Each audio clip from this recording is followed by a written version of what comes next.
আমরা তো এখানকারই লোক, এখানে বসে শুনবো। 8 অব্দি চিঠি আছে, আমার এমএলএ আছে, ও এখানে বসে বসে শুনে মাঝে মাঝে লিখবে কি কি সমস্যা আছে।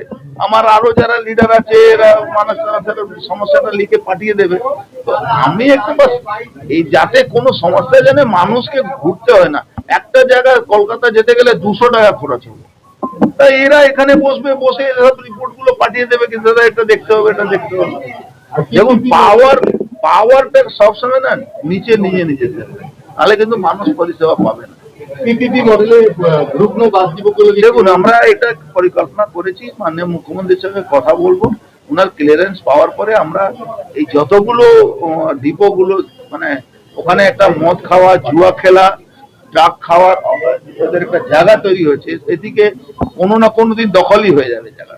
যাতে ওদের গভর্নমেন্ট কোনো পিপিপি মডেলে কোনো ডেভেলপ করে, নিচে গাড়ি থাকবে, উপরে কিছু মল হবে, এরকম মানে একটা শহর সুন্দর সুন্দর শহরের মধ্যে একটা ওই কি বলে যাও কাবাড়ার দোকান হয়ে গেছে শহরের মধ্যে, কাবাড়ার দোকান।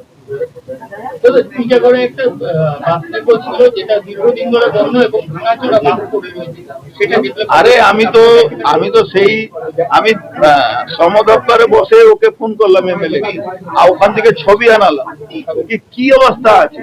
ছবি দেখে নিজেই কান্না পাচ্ছিলাম। ওখানে আবার তৃণমূল একটা অফিস আছে, কোনো অফিস বানিয়ে রেখেছি।